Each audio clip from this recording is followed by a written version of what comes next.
विकसितनलिनास्यं विस्फुरन्मन्दहास्यं कनकरुचिदुकूलं चारुबर्हावशूलं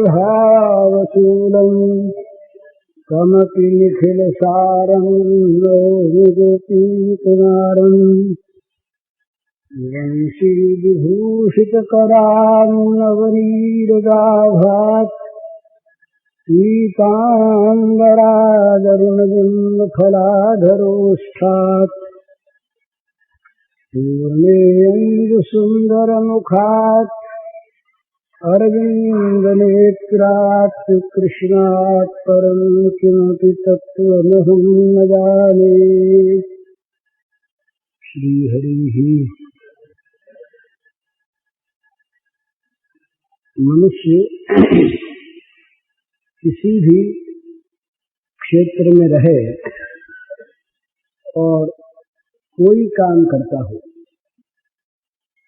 उसके पीछे एक इस प्रकार का दैत्य लगा हुआ है जो निरंतर उसके परमार्थ धन को छीनता रहता है, खाता रहता है। वो दैत्य है अभिमान।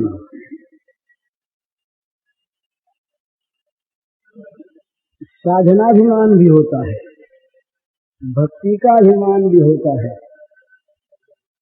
सिद्धि का अभिमान भी होता है। और ये अभिमान जहाँ होता है वहाँ वो गिर जाता है। अभिमान मनुष्य को गिरा देता। बहुत अच्छी निर्भिमानता की बात कहता हुआ भी आदमी अभिमान का सेवन करता है। मानहीनता की बात, मान का विरोध करता हुआ भी मनुष्य किसी छिपी हुई वासना को लेकर मान के वश में रहता है। प्रायः भाई लोग ये मान लो कि ये निर्माणी आदमी है, ऐसी छिपी वासना रह सकती है। तो अभिमान बहुत दूर तक साथ जाता है। बहुत त्याग कर देने पर भी, साधना में बहुत ऊंचा अग्रसर हो जाने पर भी और परम दुर्लभ सिद्धियों को पाने पर भी एक अभिमान रहता है और वो अभिमान गिरा देता है। जो ज्ञान मान विमत्त तो भवहरण भक्त ने आदरी। जो ज्ञान के अभिमान से प्रमत्त रहते हैं और विनय नम्रता दासता को लेकर जो अभिमान का नाश नहीं करते, वो देव दुर्लभ पदावत, सुर दुर्लभ पदों को पा करके भी वो गिर जाते हैं। तो बहुत दूर तक विनय का अभिमान होता है, नम्रता का अभिमान होता है। ये अपने आप इस बात को जान सकता है आदमी कि वो अभिमान के क्षेत्र में है या वो अभिमान से बाहर के क्षेत्र में। ये 15वें अध्याय में भगवान ने जहाँ अव्यय पद की प्राप्ति बताई, तो सबसे पहले मान का नाम है। निर्माण मोहा विपसंग दोषाः अध्यात्म नित्याः विवृत्त कामाः द्वन्द्वैर्विमुक्तः सुख दुःख संगैर् गच्छन्ति मूढ़ाः पद्मव्ययन्तत्।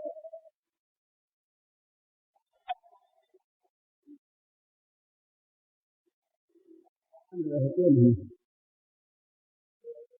और जहाँ अभिमान होता है और जहाँ भगवान की शरणागति भी मन में रहती है, यहाँ भगवान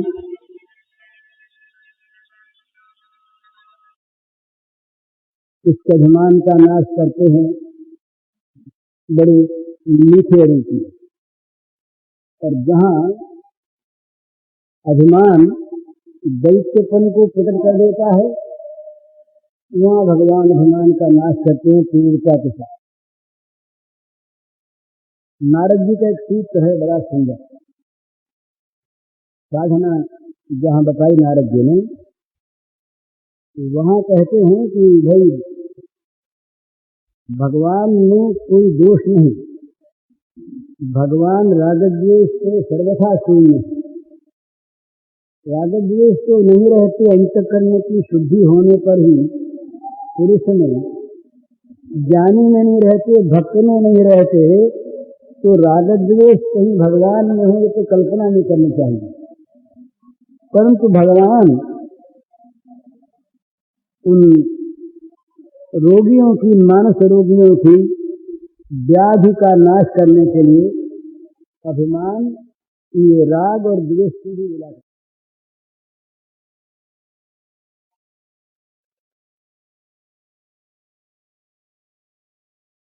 अभिमान द्वेषित्वात् राग दैन्य प्रियत्वात्, ये सूत्र है। भगवान अभिमान से द्वेष करते हैं और भगवान जहाँ दैन्य है, अपनी साधन का, अपनी स्थिति का अभिमान नहीं है, वहां वहां पर इसे भगवान का प्रेम प्राप्त होगा। और जहां जहां पर अभिमान है, वहां उस अभिमान का नाश करने के लिए वो कड़ी दवा देते हैं।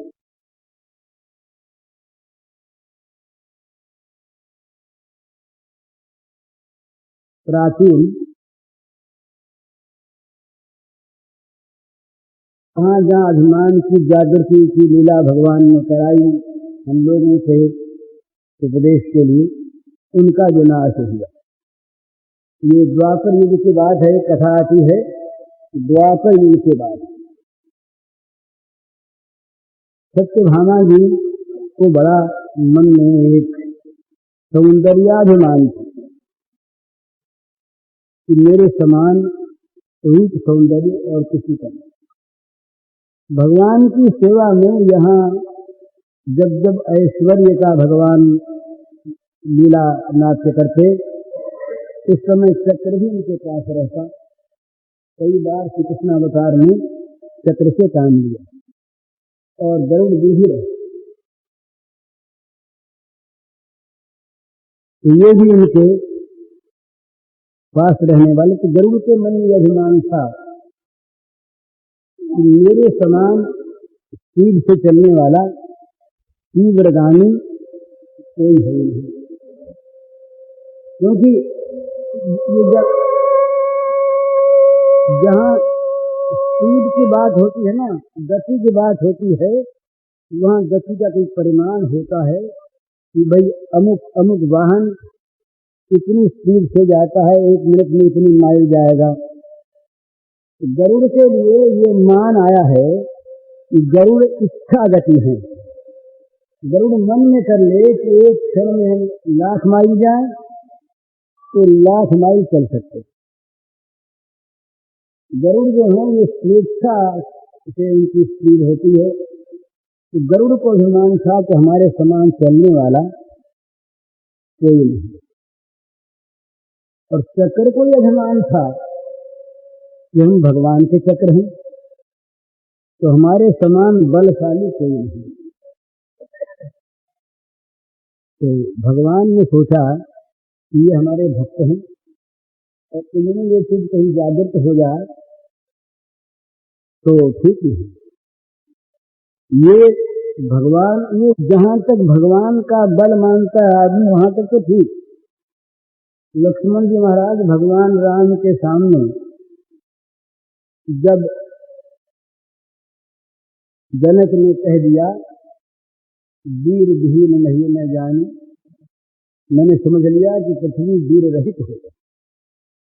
तो ये सुनते ही लक्ष्मण जी के मन में बड़ा क्रोध हुआ। जहां रघुवंश नायक भगवान राघवेंद्र बैठे हुए हैं, वहां जनक कहता है कि मैंने वीर विहीन पृथ्वी जान ली।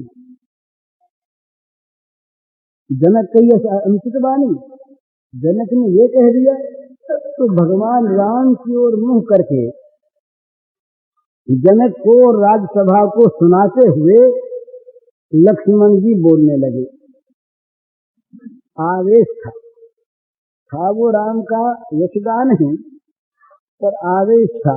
लक्ष्मण जी में उनके स्वभाव में एक बड़ा सुंदर एक भाव है, जहां जहां पर वो राम की जरा सी भी मीठी बात कहीं सुन लेते हैं तो फिर ये भी भूल जाते हैं कि राम बैठे उनके सामने हम कैसे बोलें, वो सहन नहीं कर सकते। जब समुद्र के सामने राम ने कहा कि अच्छा भाई समुद्र की पूजा करो, प्रतीक्षा करो, तो लक्ष्मण जी राम पर भी खींच गए। बोले महाराज जी क्या कहते हैं? तो दैव दैव आलसी पुकारा, तो आलसी में किसी बात आप कहने लगे, लोग बांध लो हाथ में, अभी चलो ठीक हो गया। राम की हेठी नहीं उनको पसंद। तो जब वो राम के सामने जनक ने कहा इस प्रकार से, तो उनके मन में क्षोभ हो गया। वो बोले महाराज ये बोल क्या रहे हैं? आपके सामने ये ऐसा बोल रहे हैं, है क्या? कंदुक यू ब्रह्मांड उठाऊं, सत जोजन प्रमाण ले धाऊं। मैं चाहूं तो सारे ब्रह्मांड को उठा लूं गेंद की तरह से, और 100 योजन तक लेकर दौड़ चला जाऊं, है क्या? कांचे घर की निडारों फोड़ी, और सकों मेरु मूल की बतोरी। जैसे कच्चे घड़े को कोई फोड़ डालता है, जरा सा भी जोर नहीं आता, इसी प्रकार ब्रह्मांड को फोड़ दे, है क्या? और सुमेरु को तोड़ डालो मूली की तरह। भगवान मुस्कुराते रहे चुपचाप। जनक सहम गए, लेकिन किसी पर असर नहीं पड़ा, बोलते गए। अब ये भीतर की बात लक्ष्मण के मन में आया कि अरे तुम बड़ी भूल कर रहा है ना, राम के सामने अपने बल को बखान रहा है कि तेरा बल आया कहां से? तो समझ में आते लक्ष्मण बोले राम से, तोरों छत्र गदल नदी तो प्रताप बलनाथ, तब प्रताप बलनाथ। श्रीनाथ इस धनुष को तोड़ डालूंगा बरसाती छतरी के समान, आपके बल से आपके प्रताप। जो न करूं तुम बल से पुण्य धनो धनुहाथ। बस जहां ये राम के बल प्रताप की बात कही, जगमगाने वही दिग्गज डोले, पृथ्वी कांप गई, दिग्गज डोल गए।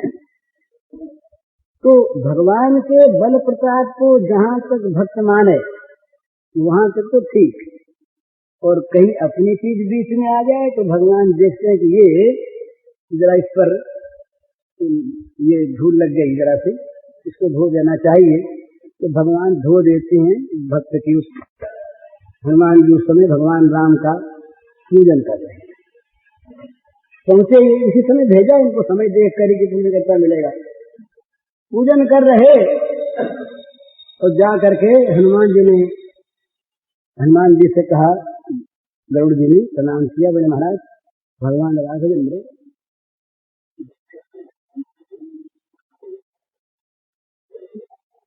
बोले हाँ बोला, अभी बोला, बोले अभी चलता हूँ। जब रात के चलता हूँ ना, बोले महाराज मुझे कहा साथ लेके आना। बोले हाँ हाँ आप जाओ मैं आता हूँ। बोले साथ चलना है। बोले तुम तो यार पूजा में विघ्न करने लगे। उठा के पांख पकड़ के फेंका, वो समुद्र में जा गिरे। गरुड़ भगवान समुद्र में जा गए। हनुमान जी पीछे से अपना, बोले अब हनुमान जी को पता नहीं, कल किया जा पहुंचे। जो मुझे बेचारे समुद्र में पड़े, कहीं पांख वाँख सुखा करके उड़े पहुंच गए वहां पर। चक्कर का खबरदार नहीं जा सकते, सरकार की आज्ञा है कि गरुड़ के आने से पहले तुम नहीं जा सकते। कौन हो तुम? बोले हनुमान जी को बुलाया राघवेंद्र। बोले कौन राघवेंद्र? नहीं जा सकते। उठा के चक्र को मुंह में दबा दिया, गए अंदर। राघवेंद्र को प्रणाम करके बोले कि ये सरकार ये चुड़ैल चिकन रखे सत्यभामा जी का तो चेहरा उतर गया। सत्यभामा जी ने कहा सीता है ना, वो भगवान राघवेंद्र बोले सीता, बोले सीता मैया कहाँ है? सीता मैया कहा यह आपने कैसे कह दिया सरकार? सीता मैया का ये सौंदर्य था, ये तो उनके सामने भूतनी से मालूम होती है। वहीं पर सत्यभामा का तो सारा पारा उतर गया। सत्यभामा लज्जित हो गई। अब सरकार पूछते हैं कि अच्छा बोले हनुमान तुमको बुलाने गया था ना गरुड़? बोले हाँ गया तो था। बोले वो कहाँ रह गया? इसको तो फिर मैंने कर रहा था। मैंने कहा अभी चलता हूँ। उसने कहा साथ चलना पड़ेगा। मैंने कहा तुमसे जल्दी पहुंच जाऊंगा मैं। बोले नहीं। पूजा में होने लगा दिन तो मैंने फेंक दिया उठाकर, आता होगा पीछे से और अब मैं आ गया। बोले आया किसने रोका नहीं? बोले हाँ एक बैठा तो था बाहर गोल गोल कोई, तो वो मेरे मुंह में देख लीजिए उसको मैंने मुंह दबा लिया। सरकार बुलाने में कोई मुझे रोक सके? सरकार की बुलाहट हो, यही बात है। भगवान की बुलाहट हो कोई विघ्न रोक सकता है? सरकार बुलाए मुझे और कोई मुझे रोक सके? मैं आ गया। बोले इसको बाहर निकाल दो, चक्र को बाहर निकाल दी। तो हनुमान जी आप पहुंचे, हनुमान जी ने दिखा रही तो पहले से बैठा। हाँ गरुड़ जी आ गए। गरुड़ जी ने देखा ये तो पहले से बैठा है। बोले तुम? बोले उनसे तो पूछो। तो भगवान राघवेंद्र ने कहा देखो ये हनुमान है, इनकी गति जो है ये तुम्हारी मनोगति से आगे बढ़ रही है। तो तुम्हें जो अभिमान है अपने बल का और अपनी स्पीड का, ये तुम छोड़ो। और चक्र से कहा कि इनमें जो अतुल बल है, अतुलित बल धामन स्वर्ण शैलावदेहम, इनमें जो अतुलित बल है ये अतुलित है, किसी के बल की तुलना नहीं होती इनके साथ। तो तुम्हारा बल इनसे तुलना में नहीं आता, तुम बल का अभिमान छोड़ दो। सत्यभामा जी से कहा बोले मैं तो कहता था ना आपसे कि सीता जी की बात, तो सीता जी ने आप कही तो सीता जी ने क्या रखा? अब मेरी बात तो आप मानते नहीं। अब हनुमान जी ने जो कुछ था तो कह दिया। तो भगवान भक्त का अभिमान नहीं रहने के, अभिमान द्वेषित्वात्, ये सूत्र है। और अभिमान का पहला पद, इस पर नोबेल प्राइज जिन्होंने दिया सबसे पहले इसी पर ध्यान गया उनका। ये बड़ा सुंदर पद, वो भगवान से प्रार्थना है। हमार माथा नत को हृदय है, तुम्हार चरण धूला चले, सकल अहंकार ही हमार डूबा और चोखेर जले। वो कहता है भगवान हे नाथ, मेरे सिर को आप अपने चरण धूलि के तल में झुका दो। हमार माथा नत को रेदाओ है, तुम्हार चरण धूलार तले। मेरे मस्तक को तुम अपनी चरण धूलि के तल में नमा दो, झुका दो।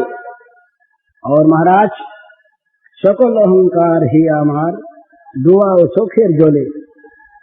मेरे सारे अहंकार को हे नाथ तुम मेरे आंखों से बहती हुई आंसुओं की धारा में डुबो दो। इतना मुझमें दैन्य आ जाए कि मेरा जीवन रो पड़े और उस दैन्य के रुदन की धारा में मेरा सारा अभिमान डूब जाए। सकल अहंकार ही हमार डूबा हो तो फिर दे।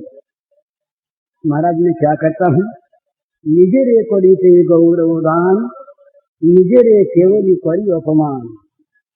अपना रे शुधु घेरिया घेरिया, घुरे मोरी पले पले, सकल अहंकार है हमार डूबा हो तो फिर जले। मैं अपने को गौरव देने के लिए, अपनी इज्जत बढ़ाने के लिए दिन रात अपनी इज्जत खोया करता हूँ। जहां जहां अभिमान की बात है ना, तो अभिमान जो है शरीर को लेकर और नाम को लेकर और शरीर से होने वाली किसी क्रिया को लेकर जो अभिमान है, ये तो आत्मा की इज्जत खोने वाला है। हमारा स्वरूप तो आत्मा है, हमारा स्वरूप ये शरीर नहीं। और ये नाम नहीं, और शरीर नाम से होने वाली क्रिया नहीं। तो शरीर नाम से होने वाली क्रिया को लेकर जब अभिमान करते हैं तो आत्मा का अपमान करते हैं, आत्मा की इज्जत खोते हैं। तो वो कहते हैं निजरे परिचय गौरवदान, अपने आप को गौरव देने के लिए, इज्जत बढ़ाने के लिए निजरे केवल करियो अपमान, हम केवल अपनी बेइज्जती करते हैं।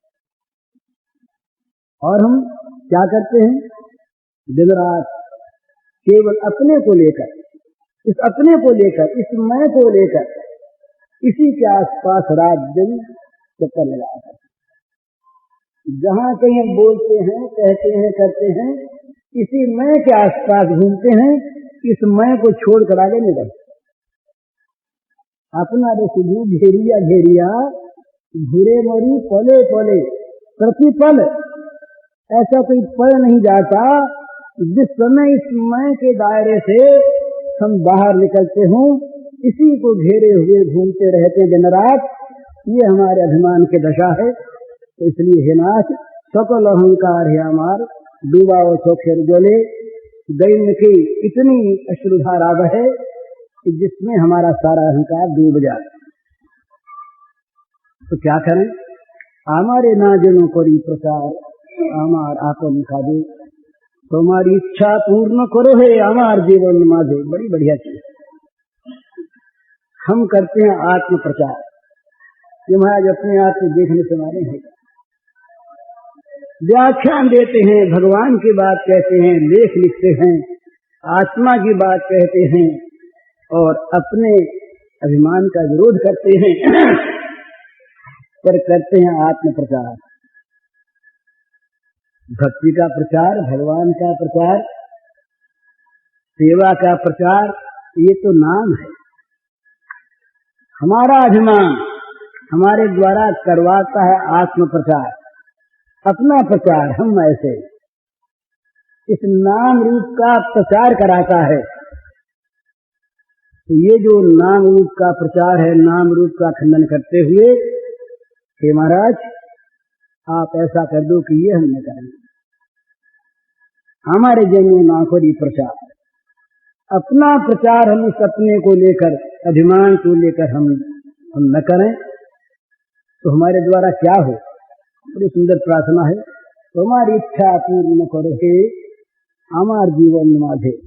हे भगवान, मेरे जीवन के द्वारा तुम अपनी इच्छा पूर्ण करो। इस जीवन में, इस जीवन के द्वारा हे भगवान आपकी इच्छा पूर्ण हो, मेरे अभिमान का प्रचार कहीं न हो।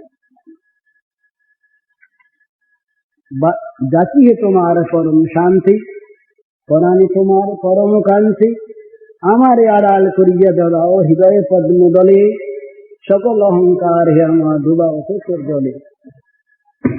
मेरी याचना है, मेरी प्रार्थना है भगवान, तुम्हारी जो चरम शांति है वो मुझे मिल जाए और मेरे प्राणों में तुम्हारी कांति आ जाए, अभिमान की कांति निकल जाए। ये अभिमान का जो प्रकाश पड़ रहा है ना हमारे आत्मा पर, हम इसे प्रकाश मानते, बड़ी समझने की चीज है ये। हम ये अभिमान के प्रकाश को, अभिमान की इस अपने सर्वस्व को जला देने वाले प्रकाश को हम मानते हैं बड़ी प्रलोभनीय वस्तु।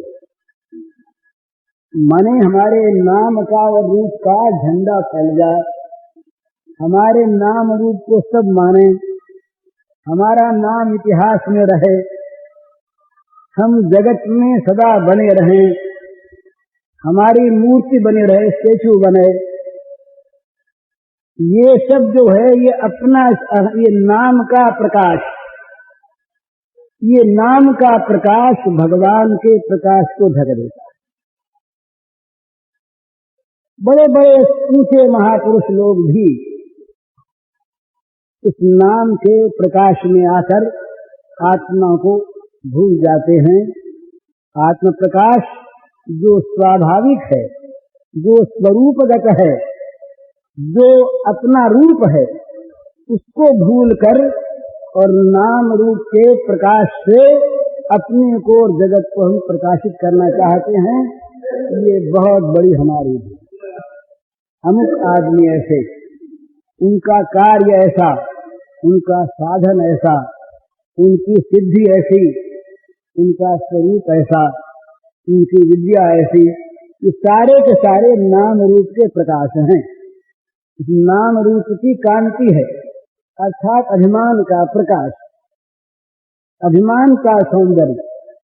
और जो हमारी शांति है इस अभिमान को लेकर, ये कहाँ मिलती है?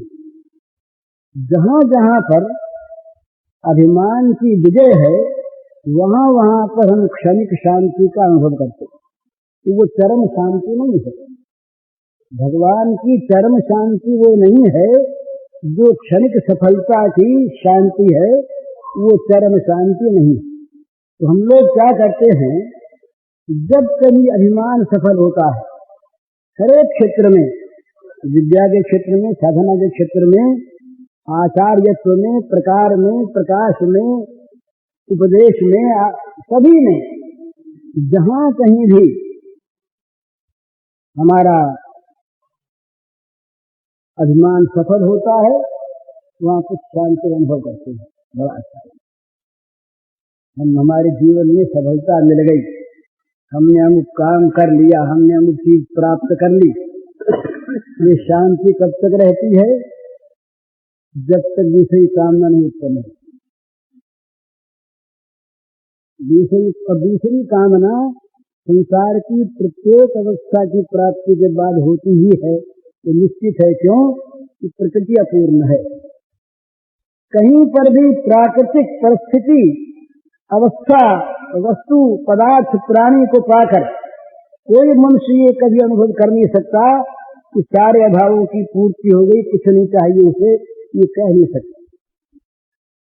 नया नया अभाव नई नई पूर्ति के साथ आएगा, ये नियम है प्रकृति का। ये नियम है कि प्रकृति के जितने पदार्थ प्राप्त होंगे, उतने ही नए नए पदार्थों की आवश्यकता पैदा हो जाएगी। भाई मकान नहीं बना तो नहीं बना था, अब बन गया तो उसके लिए कितनी चीज और चाहिए, मरम्मत चाहिए, संभाल करने वाला चाहिए, उसके लिए खर्च चाहिए, उसके लिए टैक्स देना चाहिए, सरकारी कागज चाहिए, नवान क्या क्या चाहिए।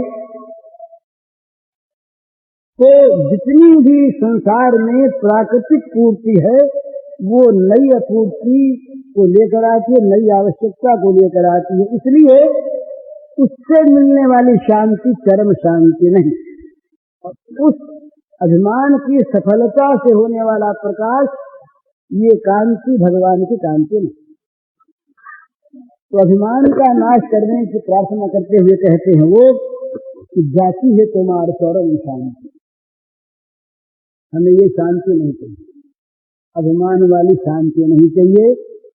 हम याचना करते हैं आपसे कि जो आपकी चरम शांति है, अभिमान के नहीं, भोगों के नहीं, नाम रूप के नहीं, जो आपकी चरम शांति, अंतिम शांति, शाश्वती शांति, वो हमें मिल जाए।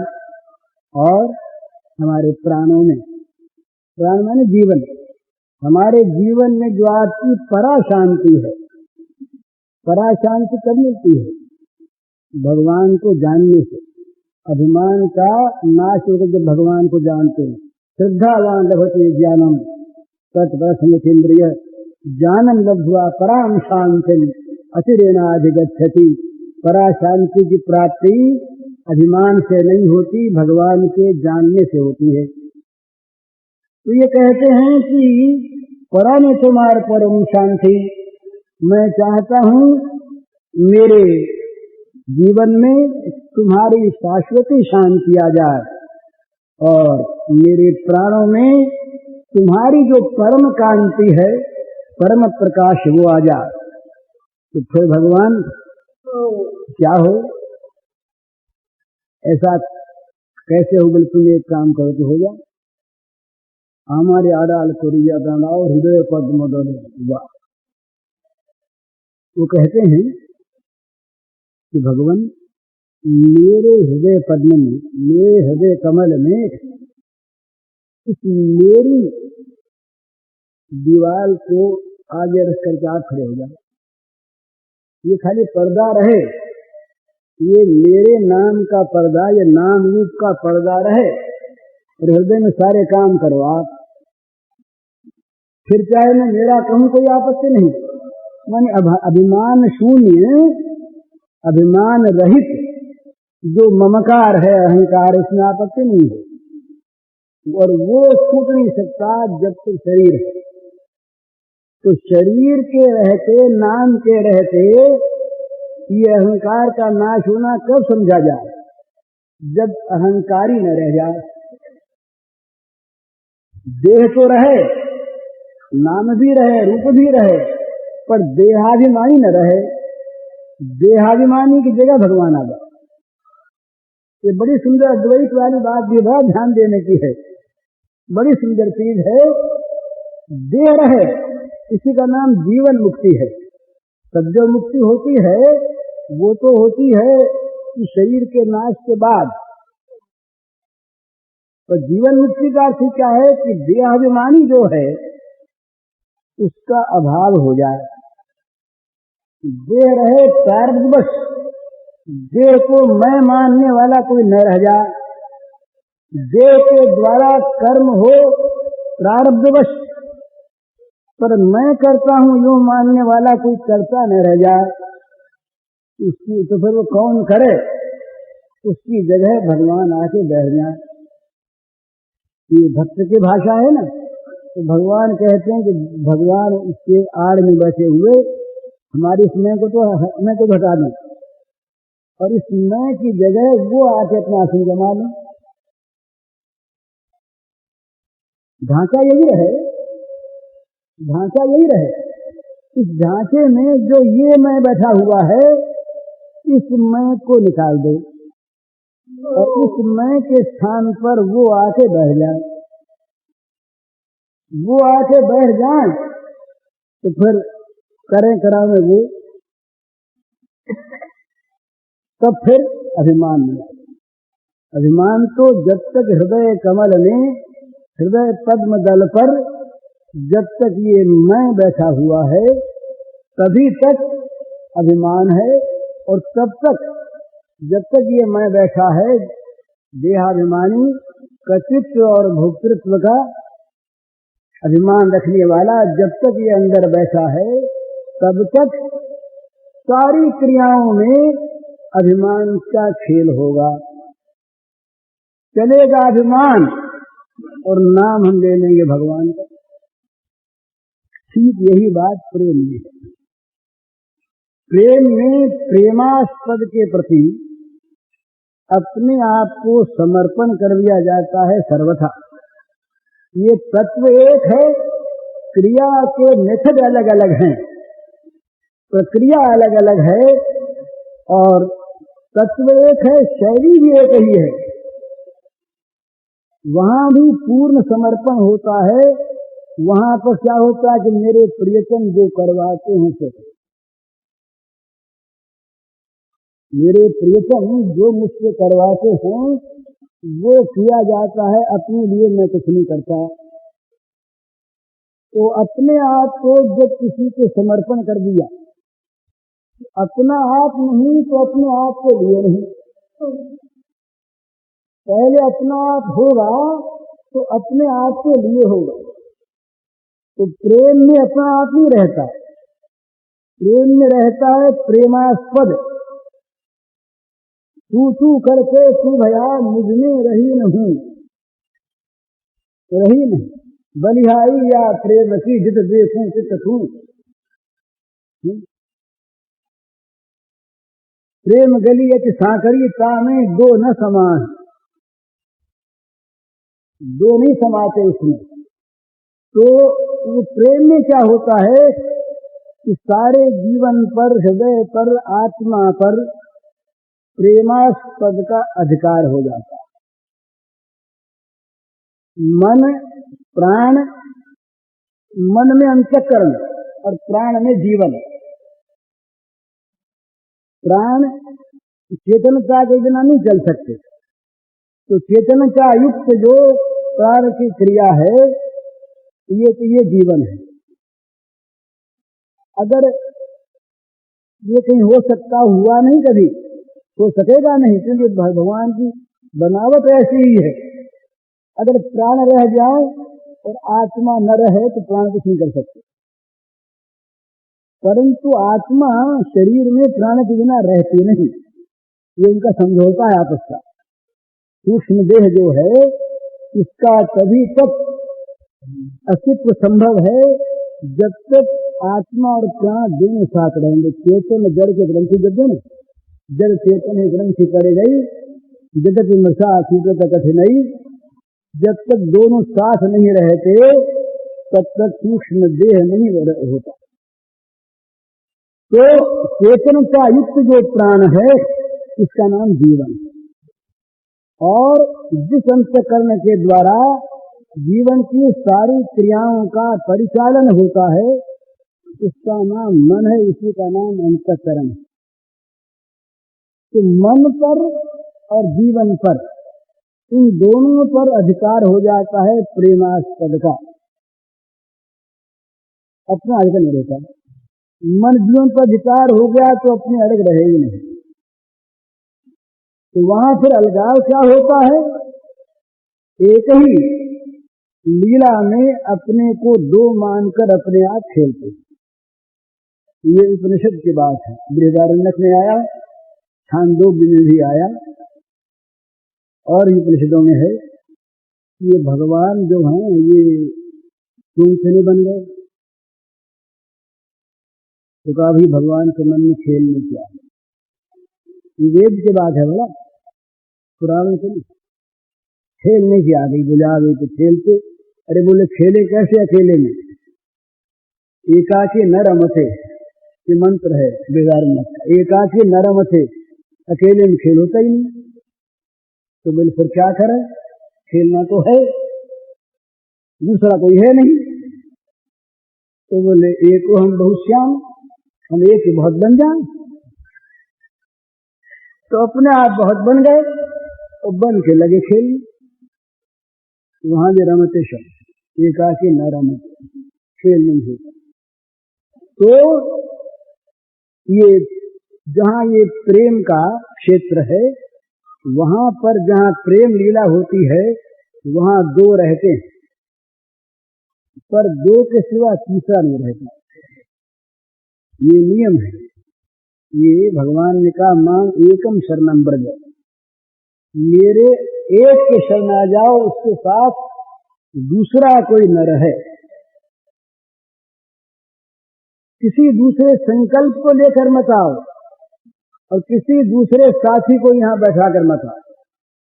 ये अनन्यता का अर्थ ये है। मने अपने मन में एक और संकल्प है, दो चीज को पाने का संकल्प है, तब भी दूसरा साथी हो गया। और वहां पर भगवान के सिवा किसी और वस्तु के पाने की इच्छा है, मोक्ष की भी, तब भी वहां दूसरा आ गया। तो भगवान कहते हैं कि हमें इस लीला में दो सुहाते नहीं। तो संगीत भगवान को दो नहीं सुहाते, जो अकेले हैं भगवान को दो नहीं सुहाते। ये सिद्धांत है, एक है, नित्य एक है। तो भगवान कहते हैं कि भाई जहां दो की लीला हो प्रेम में, वहां तुम और हम दो रहें, तीसरा न रहे। इसलिए अकेले में आओ और अकेले बनकर आओ। इसका मानी क्या है? अपने आप को परमात्मा के अर्पण कर देना। तो जैसे अभिमान का नाश हो जाने पर ये देहाभिमानी कृतित्वाभिमानी न रहने से केवल आत्म स्वरूप की वहां पर उपस्थिति रह जाती है और कोई रहता ही नहीं। जब कर्ता नहीं है तो कर्म नहीं है। गीता में 5 चीजें बताई हैं जिनको लेकर कर्म बनता है। इसमें कर्ता एक है, अगर कर्ता को निकाल दें वो 4 भली रहे। दैववश अगर कर्म होते भी हैं और कर्ता नहीं है तो वो कर्म लागू नहीं पड़ते उसको। अगर कोई भोगने वाला कर्ता नहीं है तो शरीर में बीमारी हुआ करे, वो बीमारी मुझको है, ये दुख उसे नहीं होगा। कर्ता के बिना कर्म जाकर सिर पर चढ़ता नहीं। तो जहां कर्ता नहीं होता वहां पर कर्म रहता नहीं, कर्म वहां पर होता नहीं। तो इसलिए जहां जहां पर ये अभिमान का नाश है वहां वहां पर कोई कर्ता नहीं, कोई भोक्ता नहीं, कोई अहम नहीं, तो वहां पर कर्म भी नहीं, जगत भी नहीं। वहां पर जो कुछ है वह निर्वचनीय है, अचिंत्य है, स्वसंवेद्य है। वो अनुभव का विषय भी नहीं कह सकते उसको। अनुभव का विषय कहा जाता है समझने के लिए, परंतु अनुभव का विषय जहां पर हो वहां कोई अनुभव की वस्तु होनी चाहिए जिसकी अनुभूति करने वाला कोई है। अनुभव होता है, अनुभूति की वस्तु में यहां पर भी सूक्ष्म त्रिपुटी रह जाती है। तो ये सूक्ष्म त्रिपुटी जहां तक है वहां तक अपने कोई अलग हैं, चाहे उसका नाम हम कुछ भी रखें। प्रेमी भी रह सकता है, ज्ञानी भी रह सकता है, पर उस दोनों में कुछ अधूरापन है। और जहां ये अनुभोक्ता नहीं है, जहां भोक्ता भरता महेश्वर सब प्रभु हैं, अनुमंता भी वही, भोक्ता भी वही, भरता भी वही, कर्ता भी वही, सब कुछ जहां वही है वहां न कर्म है, न कर्ता है और न कर्तृत्व है, कुछ नहीं। तो ऐसी अवस्था में अभिमान नहीं टिकता। तो भक्त कहते हैं कि हमारे हृदय में आप आकर विराज जाए, हमारे हृदय पर आप पूरा अधिकार कर लो, इसमें दूसरा कोई आकर बसे नहीं, फिर इसके द्वारा जो चाहो सो आप। ये भक्त की भाषा है। कहते हैं जाहि न चाहिए कबहु कछु, तो तुम सन सहज स्नेह, बसव निरंतर तास उर, तो राउर निज देह। वाल्मीकि जी महाराज कहते हैं भगवान से कि महाराज आपके लिए घर हमने सोच रखा है। बहुत से घर बताए। पहले तो उन्होंने पूछा, बोले महाराज कहीं घर वर बताओ, कहीं रहें झोपड़ी बोली बांध में। तो वाल्मीकि तत्व की बात कहे, बोले महाराज पहले आप बताओ कहाँ नहीं हो आप। गुरु नानक गए मक्का, मक्का गए तो रास्ते में कहीं एक कुआं था, उस पर सो गए, उनके पैर हो गए मक्के की तरफ। तो किसी ने कहा कि भाई तुम मक्के की ओर पैर करके सोए हो। बोले मक्के में क्या? बोले खुदा है। बोले पहले बताओ कहाँ खुदा नहीं, जहाँ खुदा न हो वहां पैर कर दे बाबा, तुम्हारे खुदा जहां न हो वहां पैर कर दे। अपने यहाँ की पुरानी बात ही। वाल्मीकि जी ने कहा भगवान राघवेंद्र से कि महाराज आप कहते हैं हमें स्थान बताओ रहने के लिए, तो जो स्थान आपसे खाली हो बता दें, आप बता कौन सा स्थान आपसे खाली है, जहां आप न हो वो बता दें। तब भगवान हंसे, बोले भाई इसमें ढीला है। हंसने से वो समझ गए। तो बोले महाराज ये स्थान आप रहना। तो बहुत स्थान बताए, ये आपके लायक, ये आपके लायक, ये आपके लायक। तो भगवान ने मन ही मन में कहा अगर ऐसा घर बताओ जो थोड़े दिन के लिए न हो। बोले आपके लायक सब घर वाले मालिक, कभी आपको ही खाली करना पड़े, कभी वही कह दे महाराज कि बहुत दिन हो गए रह के जा, सफाई करवानी है, कुछ बहाना ले दे, अपना घर बताओ। तो वाल्मीकि जी बोले आपका घर बताओ। जाहि न चाहिए कबहु कछु, तुम सन सहज स्नेह, बसव निरंतर तासुर, तो राउर निज देह। जिसके हृदय में दूसरी कभी कोई आकांक्षा होती ही नहीं। कबहु कछु, जाहि न चाहिए, जिसको कभी कुछ भी नहीं चाहिए, और तुमसे जिसका अहेतुक प्रेम। जहाँ प्रेम के हेतु होता है ना वहां तो कुछ चाहिए है, दोनों चीज की संगति बैठते नहीं। अहेतुक प्रेम है तो कुछ चाहिए नहीं, कुछ चाहिए नहीं तो अहेतुक क्या है। जाहि न चाहिए कबहु कछु, तुम सन सहज स्नेह, तुम्हारे साथ जिसका सहज स्नेह स्वाभाविक, इसलिए कहीं से बना नहीं, किसी बात को लेकर नया नया उसका निर्माण नहीं हुआ, सहज है। तो भगवान थोड़ा और निज, वो आपका अपना घर है। बसो निरंतर, यही थोड़े काल के लिए, आप सदा के लिए बस जाओ। तो जब ये अभिमान हट जाता है तो भगवान आके बस जाते हैं। तो भक्त की भाषा में प्रेमास्पद भगवान अपने प्रेमी के सर्वस्व पर अपना अधिकार करके इच्छा अनुसार खेल करते, और ज्ञानी की दृष्टि में ये देह स्वप्न मात्र रह जाता है, ढांचा कुछ है नहीं। इसमें रहने वाला जो अभिमानी था, उस अभिमानी का अभाव हो गया। अब इसके द्वारा जो कुछ भी होता है वो ज्ञानी की दृष्टि में होता नहीं, और नहीं सारी भगवान की लीला होती बस। तो ये अभिमान का नाश, ये परम आवश्यक। तो ये रविंद्र का जो गीत है, ये गीतांजलि था, ये इनके जितने गीत हैं सब इतने बढ़िया बढ़िया गीत हैं, भावात्मक हैं। एक बार हमने इनको सुनाया था वहाँ गोरखपुर में, तो बंगाली बहुत सुनने आया करते थे। तो ये बंगला का जो ओरिजिनल है, इसमें जो रस है, ये रस इसके अंग्रेजी अनुवाद में भी नहीं, हिंदी में भी नहीं। तो इसकी जो अंतिम चीज है वो ये याद रखने की है कि भाई हम चाहते हैं जाती है तुम्हारे परम शांति, परम तुम्हारे परम कांति। तुम्हारी जो शाश्वती शांति है, अभिमान वाली शांति नहीं, वो हमारे मन में, हमारे जीवन में आ जाए। और तुम्हारी जो परम कांति है, अभिमान की सफलता का प्रकाश नहीं, वो परम कांति हमारे जीवन में आ जाए, और हमारे हृदय पद्म में हम न रहें, हमारे हृदय कमल में ये मैं न रहे। जो अभिमान करने वाला, मैं करने वाला है, ये न रहे, और इसके स्थान पर, इस ढांचे के अंदर, इस मेरे मैं को आप आगे रखकर, मेरे मैं को आप आगे रखकर, जब शरीर तो रहेगा, इस मेरे मैं को आप आगे रख करके हृदय पद्म दल में आप आकर के खड़े हो जाओ।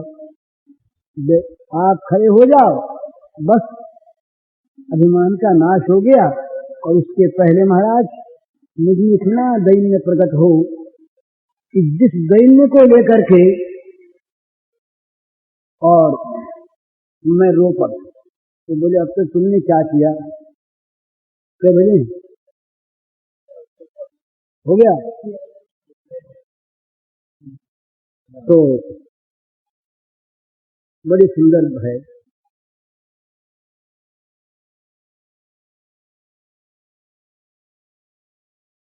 भगवान हमारी इच्छा पूर्ण नहीं करते।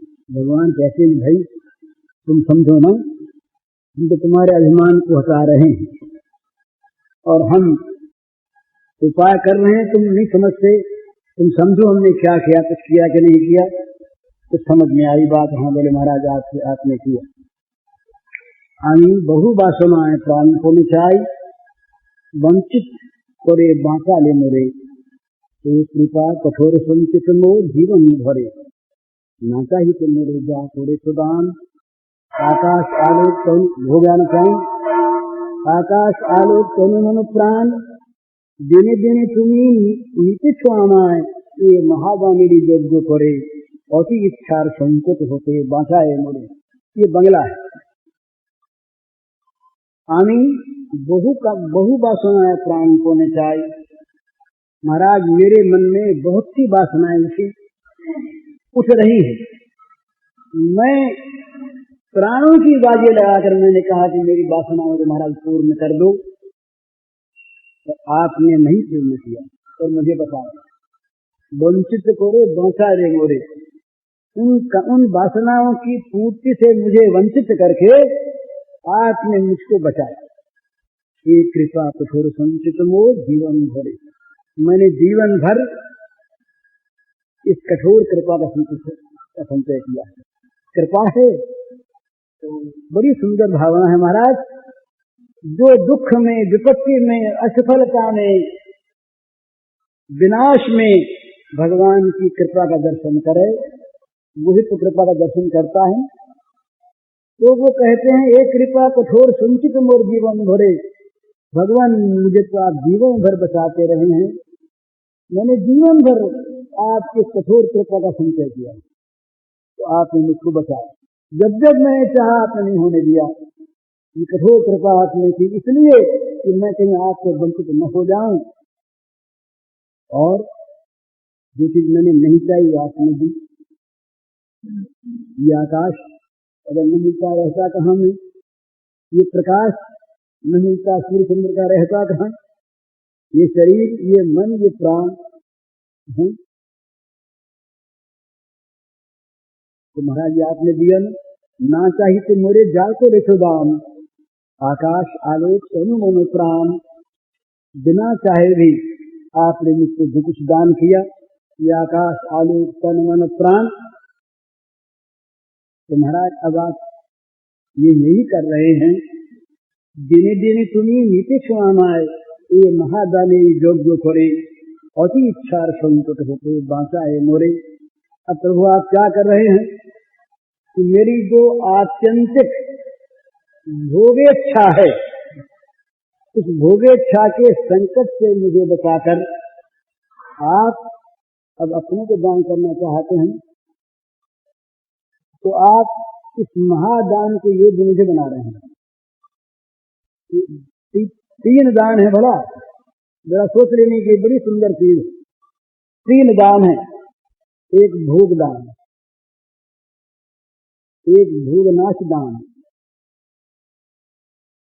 और एक भगवत स्वरूप दान। हम भगवान से भोग दान करें, इससे आगे नहीं बढ़ते। यदि भगवान कृपा करके भोग का नाश करें, हमारा मन माना भोग न दें, तो हम भगवान को नाराज होते। भगवान में स्वाभाविक दान है, जीवन निर्वाह की सामग्री ये सब मिली हुई है। आज भी अन्न का अभाव नहीं यदि मनुष्य में संग्रह व्यक्ति न हो, आज भी कपड़ा कम नहीं यदि मनुष्य ठीक ठिकाने से आवश्यकता अनुसार कहे तो सबको बंट जाए, वितरण हो जाए अपना। कम्युनिज्म क्या कहता है, वितरण हो। हमारे यहाँ कम्युनिज्म पहले है वो बड़ा सात्विक है, आज तक रामसिक। तो बात क्या है, ये हमको जो ये दान मिला है स्वाभाविक, इसको तुम दान मानते नहीं। अब तीन दान रह गए, भोगदान, भोग नाशदान माने कृपादान और भगवत स्वरूप दान। इन तीन दान में हम लोग जो हैं, मैं अपने कहता हूँ, आप लोगों में कोई महाराज हो तो उनके बाद में नहीं कहता, मैं तो भोगदान चाहता हूँ। तो भोगदान हम सभी चाहते हैं, प्राय अपनी ही पर सबको लगा देता हूँ, क्षमा कीजिएगा। भोगदान हमको भोग मिले, भगवान कहीं कृपा करें, भोग न दें और उसमें कृपा का अनुभव हो, ये चीज इनके रविंद्र की। रविंद्र कहते हैं कि मैंने भोग चाहा, प्राणपन से चाहा, हजारों हजारों लाखों लाखों वासनाएं की और जीवन भर की, और आपने जीवन भर उन वासनाओं के फल से मुझे वंचित करके और कठोर रूप में कृपा की, मुझे बचा लिया, कड़वी दवा देकर मर जाता, बचा लिया। अब महाराज आप क्या कर रहे हैं, अब आप मुझे इस महादान के भगवत रूप दान के योग्य बना रहे हैं, से जिससे महादान योग्य करे, अति इच्छा संकट होते बचाए मोरे। इस आत्यंतिक इच्छा के संकट से मुझे बचाकर अब आप अपने स्वरूप दान के योग्य मुझे बना रहे हैं, कि आपकी बड़ी कृपा। तो भगवान की कृपा प्राप्त होने पर, कृपा से ही ये मनुष्य के मन में आता है कि मैं अभिमान में फंसा। अभिमान के फंसने पर ही कामना होती है महाराज, मैं ये न हो तो भोग कामना नहीं हो। मैं ये कोई मैं, शरीर मैं, ये नाम मैं, ये मैंपन जहाँ उदय होता है वहीं मेरा उदय होता है, वहाँ मेरा बढ़ने की कामना होती है, और उसमें जितने विघ्न आते हैं उनसे लड़ाई होती है। उसमें राग हो गया, उसमें द्वेष हो गया, जीवन कलहमय, विषादमय, पापमय और विनाश होने पर शोकमय हो गया। भय और शोक दो सबको लगे हैं, जो है वो चला न जाए ये भय, जो चला गया उसके लिए रोना ये शोक। भय स्थान सहस्त्राणी शोक स्थान शतानिक, ये आया हमारे शास्त्रों में।